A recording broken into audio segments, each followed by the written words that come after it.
So what I want to do today is just give you sort of an overview of some of Promega's cell-based assays and explain a little bit about how some of them work so you can see how easy it would be to automate them using the equipment that they'll talk about in the second part.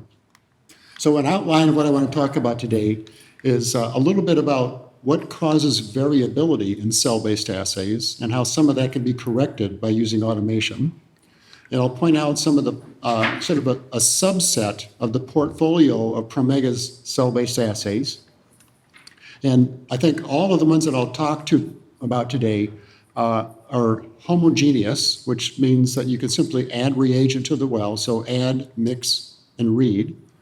And some of the advantages of luminescence as an endpoint in the assays, I'll touch on that.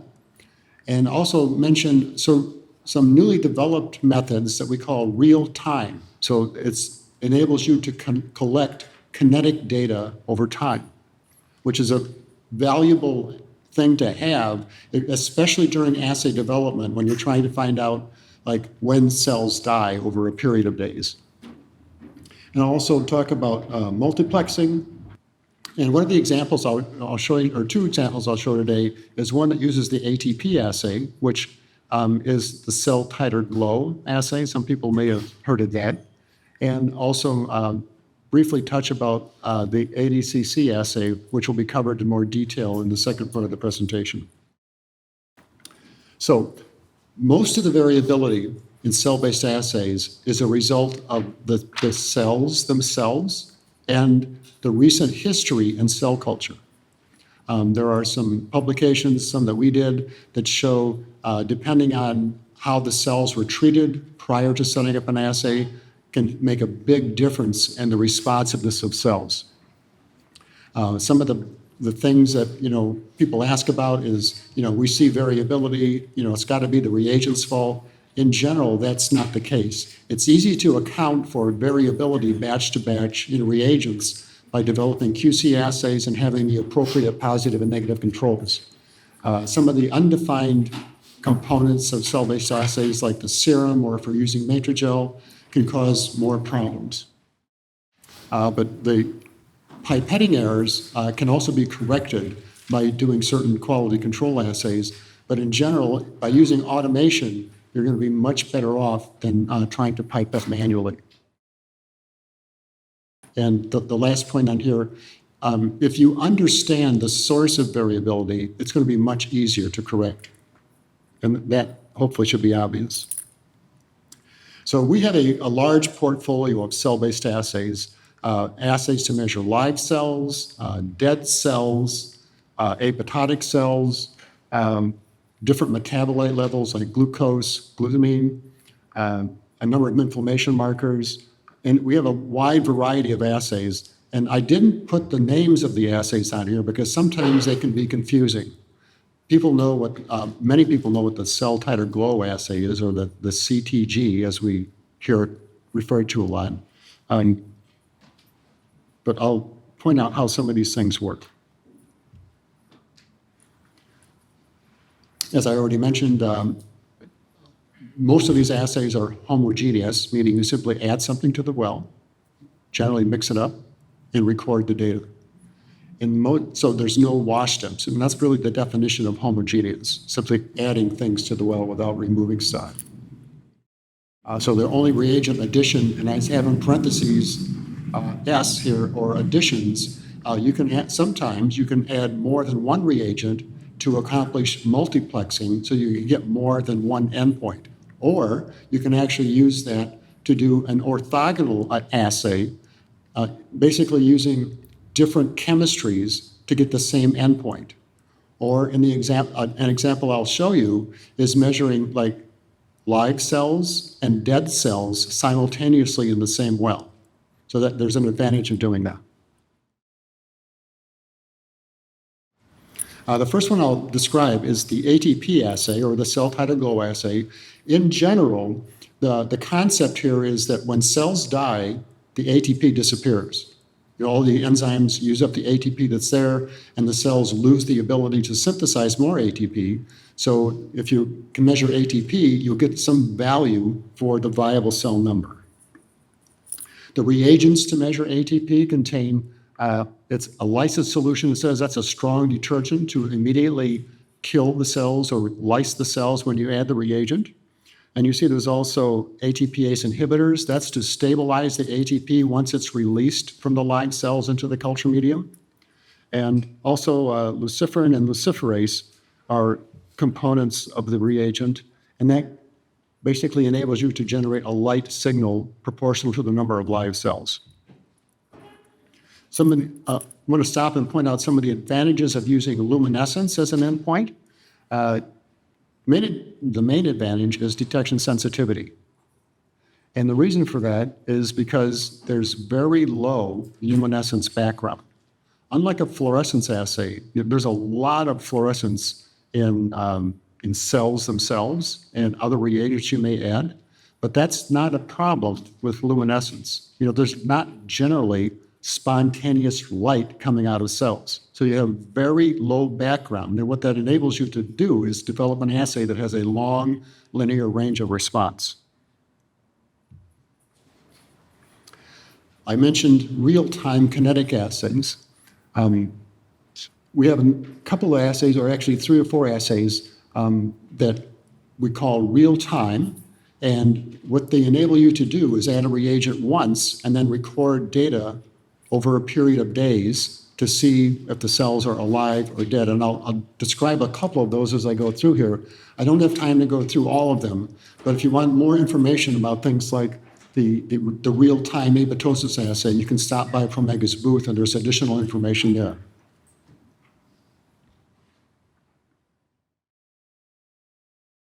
So the real-time viability assay works like this. And the general concept here is also that when cells die, they lose the ability to do metabolism of certain things. And in this case, the assay is performed by adding a reagent directly to the cells in culture. And the reagent contains a pro-substrate, as you can see there. That pro-substrate is cell permeable. It enters the cell and it's reduced into a substrate for luciferase. And in this case, this luciferase is from a shrimp. So the marine organisms have a different chemistry. They don't use ATP, which we can take advantage of. But the way this works is you add the pro-substrate, it gets reduced. The substrate for luciferase is also permeable. It comes back into the culture medium, and the shrimp luciferase generates light. As long as you have a viable population of cells, you will have a glow signal going on in that well. So you can collect real-time kinetic data.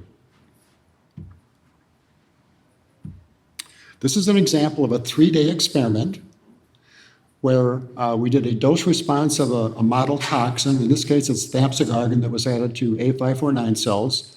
And you can see that the top line is the negative or the vehicle control. Over that 3-day period, there's more and more light. Those cells are growing, okay?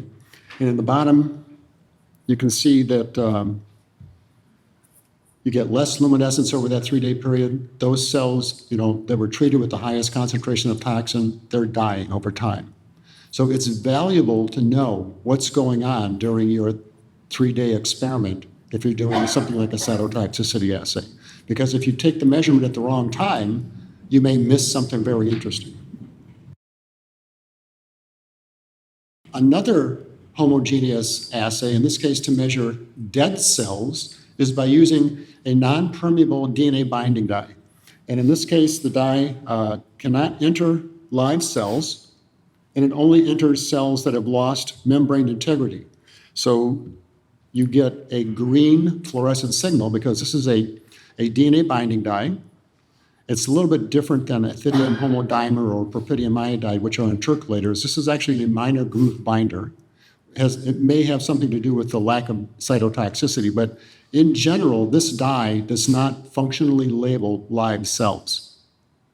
It's possible that it gets in and it's immediately pumped out, but nonetheless, it doesn't label live cells. And what you can do with this is, again, this is a 3-day experiment. In this case, the dye was added once at time 0, or in fact, you can actually add the dye to the population of cells before you dispense it into the plate to avoid a pipetting step. But you can see that the two bottom lines are the vehicle control in the lowest concentration of toxin. There's essentially very little change in fluorescence over that 3-day period. The intermediate concentration of toxin, you see a gradual increase in the fluorescence signal, and that indicates you're accumulating dead cells in that culture. The blue line, highest concentration of toxin, those cells are getting killed within the first 12 hours. But an important thing to point out here is that fluorescence signal is relatively stable over that 3-day period. So you can add this dye, and you can record the occurrence of dead cells over time. And one thing you can do with that is monitor what's going on in the well. And the circle here represents about 20% of the cells being dead. So if you think about what's happening in that culture, some of the cells are dead, they've lost membrane integrity. Probably the rest of the population of those cells are turning on their stress response genes. Okay, so if you're interested in how the cells died, you can use this approach to do what's called cherry picking. And if you have an assay plate set up, I'll just go to the picture, it's easier to explain. You would set up your screening assay the way you would normally do, and if it contains this dye, you'll see one of the wells perhaps start to fluoresce green. So if you're screening a library of compounds that are all different, you can use what's called cherry picking to pick out the well that is already starting to show some dead cells, and then do something like another assay, like RT-PCR, to find out which of the stress response genes are becoming active in this case. And the value of this is that your original assay plate is still intact. So you can do this repeatedly over and over and pick the various wells when they start to show fluorescence. Another value of experiments like this is you can do what's called multiplexing. And this is just one example. In this case, this is an example that requires sequential assays to be done. And what's shown here is, again, just a dose response of a model toxin. In this case, it's panobinostat that's added to something. I think it's HepG2 cells, but it's irrelevant for us right now. And you can see that the green line increases with the higher concentration of toxin. And after you record fluorescence, then you can add the cell titer glow reagent, which contains a detergent that lyses all the cells. And then you can record the ATP as the viability marker. So you're combining an assay that measures the occurrence of dead cells with an assay that indicates live cells. And if you see an increase in the number of dead cells, you better see a decrease in the number of live cells, and that will actually confirm that the assay chemistries are working. I mentioned this is sequential, and so you have to do this in sequence, because if you have to record the fluorescence first and then add the detergent that lyses all the cells. So what do you think would happen to the fluorescence after you add the ATP detection reagent? They're all going to light up.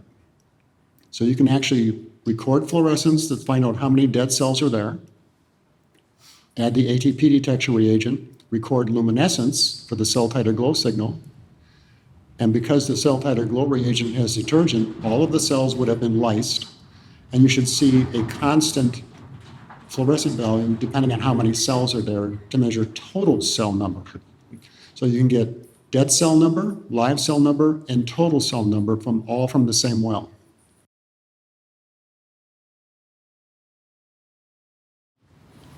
So whenever you're doing a cell-based assay, it's important to know how many cells are there.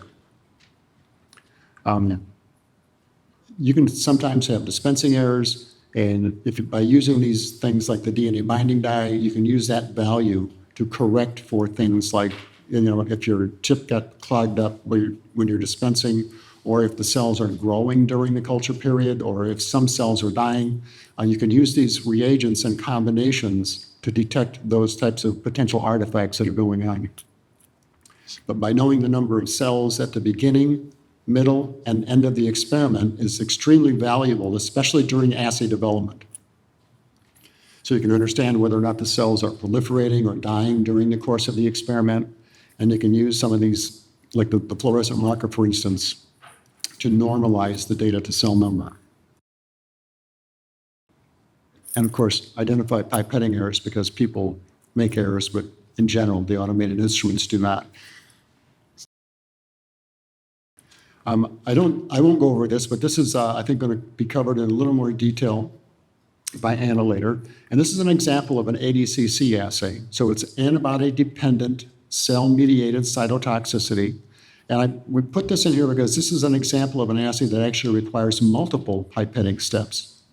You can see that in general, this assay is designed such that the effector cells, a signaling pathway in the effector cells is what's being detected. Classically, when people would do an ADCC assay, they would attempt to measure how many cells have been killed by this ADCC method. Okay, but the problem with that is your sample well, or your assay will have both the live cells of the effector cells as well as the dead target cells that you're trying to measure. And typically there's different ratios of like effector to target ratios that are used in an experiment like this. And that makes the detection of just the dead cells much more difficult. There's more background and there's more variability.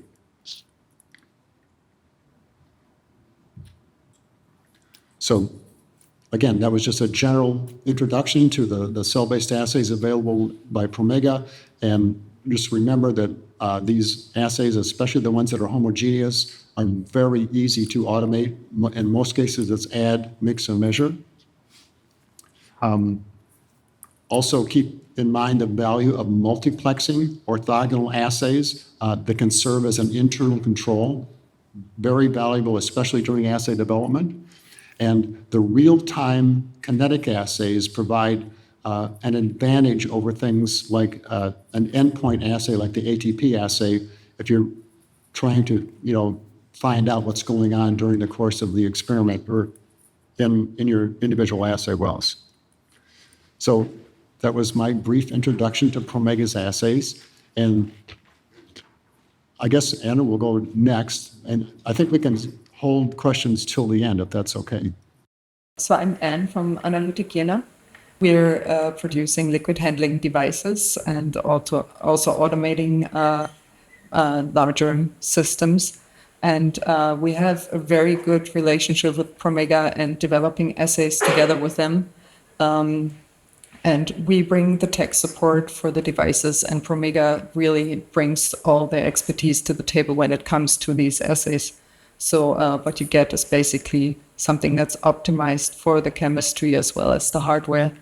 So you really get the most out of these assays. This collaboration started during the pandemic. So we actually started out not with homogeneous assays, but with basically nucleic acid extractions for, COVID detection. And but then this transitioned into more collaborations, and we quickly adopted a lot of cell-based assays as well, because, like Terry stressed, this really lends itself to automation. So today I'm just going to talk about the ADCC assay in a bit more depth, but you can really extrapolate that to a lot of other assays as well. So as Terry mentioned, we have an assay here that requires multiple pipetting steps, which we can automate with our CyBio FeliX device. So the target cells, of course, are plated by the robot. And then we can add different antibody dilutions to these target cells. Then we can also add the effector cells to this mixture.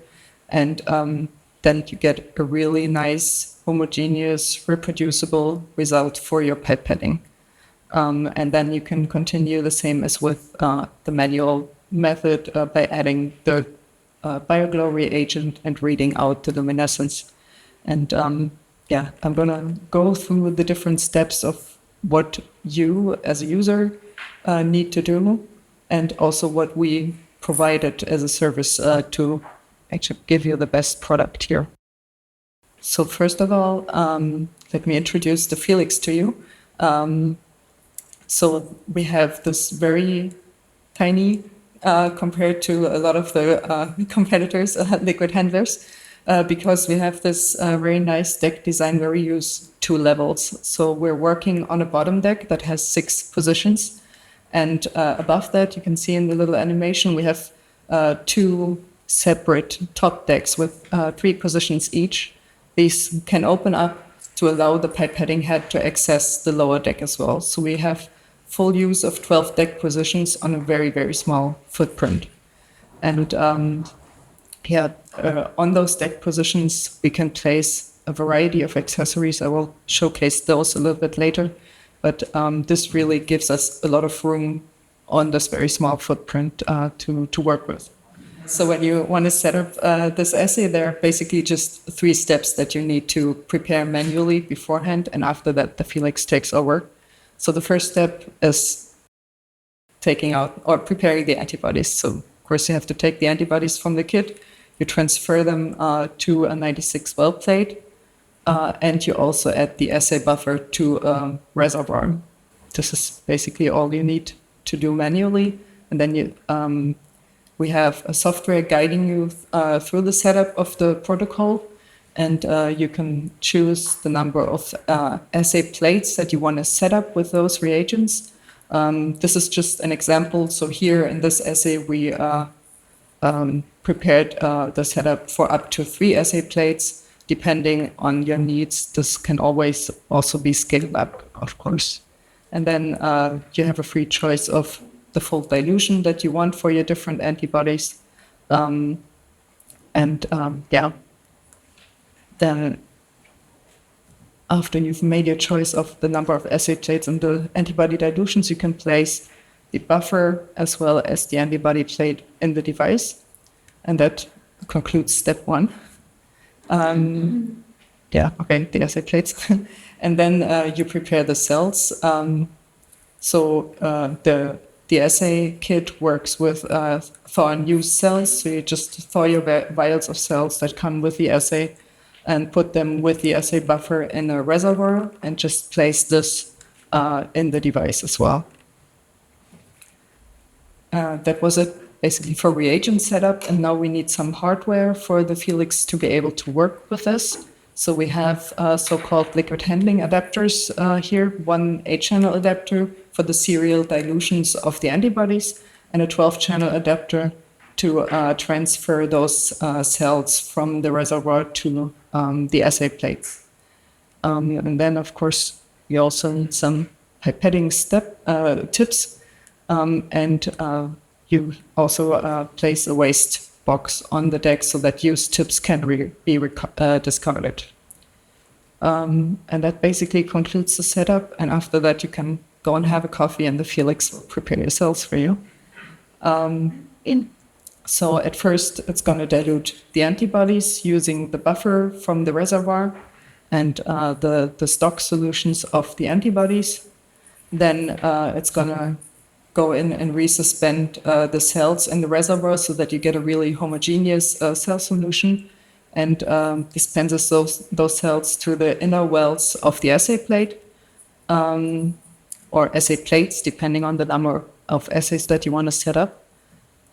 And afterwards, it's going to add the diluted antibodies to those target cells. Then in the next step, it's also going to resuspend the effector cells and add those to the mixture of target cells and antibodies. And in the last step, we're going to fill up the outer wells of the assay plate to reduce any evaporation effects, because now the cells need to be induced for at least 6 hours. So you don't want to have any evaporation going on there. So we just have assay buffers in the outer wells there. And with that, the automated setup is finished, and you can go on with the induction period and then the readout of the assay. So this is what you will get as an end user. So you will get this ready-to-use script, but of course, to get to this point, a lot of work has to go into it, and this is mainly Promega doing the work. We are supporting them with tech support as well, but they're really going in and optimizing the methods and verifying that it's actually doing what it's supposed to be doing.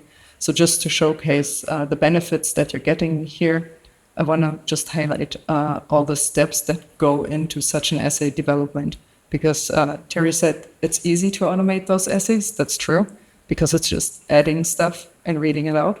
But still, also adding things in an automated manner needs some tweaks.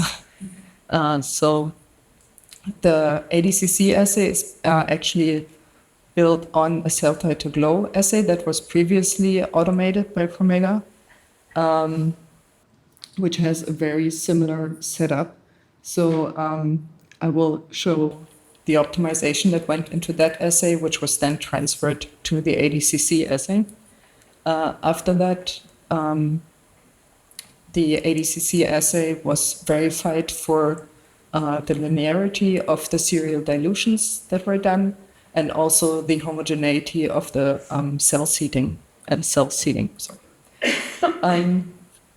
So when doing those assay optimizations, you start out with just a first shot comparing the automated run with a manual setup.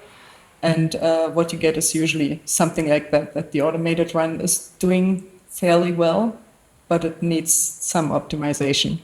And there are quite a few iterations that go into this, where you optimize volumes and pipetting speeds, adding pre-wetting steps, for example, to really saturate the pipetting tips, which are things that when you use the pipetting manually, you're kind of intuitively doing this, but the robot doesn't have intuition in that case, so we have to teach it how to do it properly. And what you end up getting are results that are at least as good as the manual ones.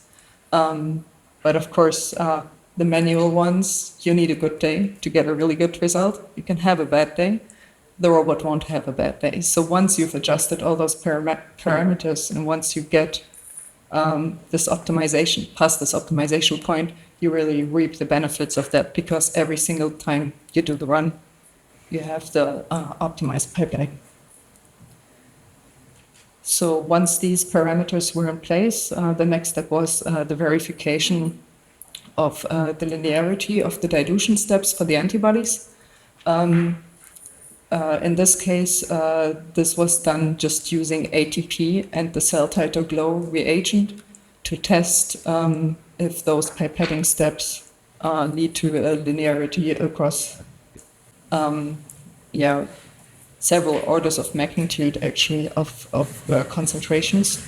So here you can see that across a really wide range of ATP concentrations, you get a very good fit to the linear curve with this assay, or with a script, with a setup.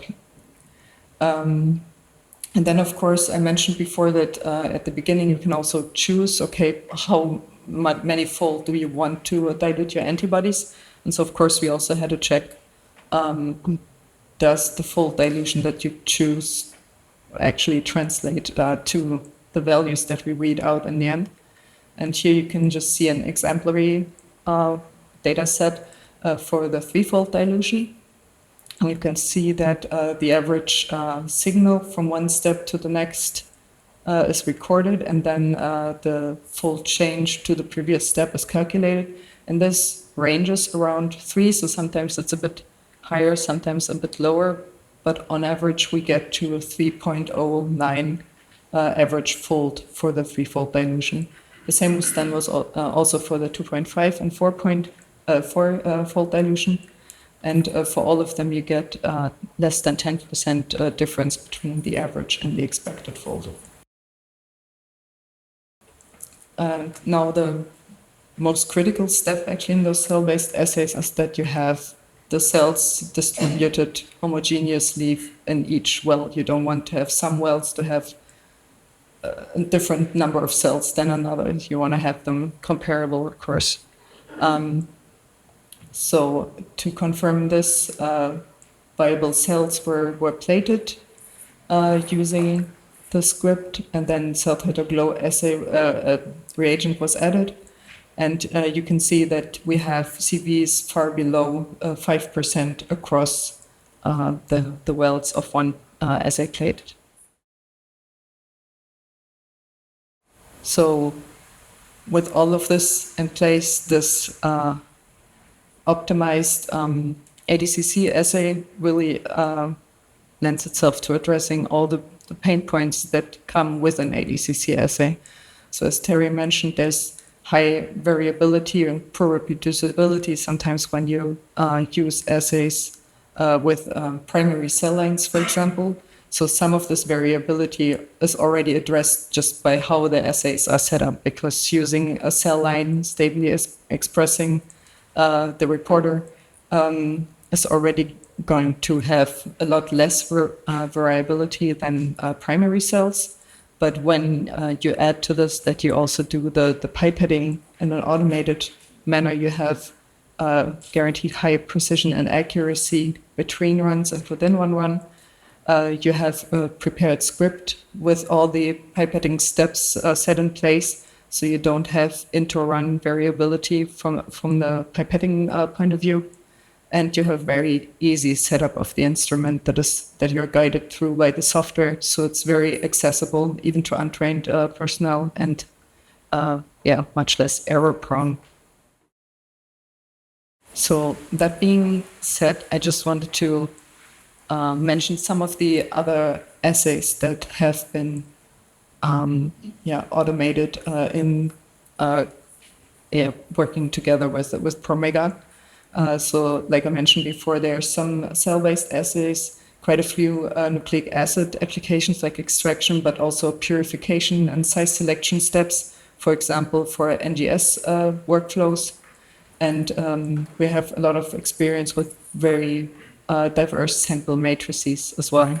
So there's a lot of experience there already, but we're continuously growing this and strive to increase the portfolio, of course, and use the FeliX to automate a lot of more of these assays. And the one that I just presented to you basically just contained. Oh, I skipped one slide in mine. Yeah, okay. So the FeliX actually lends itself to automating a lot of different assays because it's so modular and so flexible. So the pipetting head, the thing that's moving up and down in the animation, that can actually very easily be exchanged. And we have a whole range of different heads. So depending on what you want to do, which volumes or which formats you want to address, there's the right pipetting head for you. And this also makes it really easy to scale up your throughput. So you can start with maybe a 96 channel head. And if you increase your throughput down the line, you don't have to get a whole new instrument. You just get a new pipetting head that can go up to 384. And also the FeliX is automation friendly as well. So if you want to scale up even higher, that's always an option as well. But even if you just stick to one small workflow, you can cover a whole lot of volume ranges and working modes just with this one device. But apart from liquid handling tasks, which this list is not exhaustive, but the FeliX can do all of that and much more. You can also do normalization and pooling steps, for example. But apart from just transferring liquid from one place to another, you can also use a whole range of accessories. You can wash and reuse tips, for example. You can do any kind of magnetic bead-based method using magnet adapters. We also have a lot of Q instrument devices that work with our FeliX, so you can do shaking and heating and cooling procedures on deck as well. And we also have a gripper, so you can also, for example, move plates across the deck independently or take lids of plates, for example. And yeah, as you can see, it's quite a wide portfolio, and also we are integrating third-party accessories as well. But the latest addition to our own portfolio is the Select Head, which is select with individually selectable and adjustable channels, so you can pipette at the same time at 8 different speeds, 8 different volumes. But this head especially lends itself to head picking applications. So like the cherry picking that Terry mentioned before for the cell-based assays, this could easily be automated with a head like this.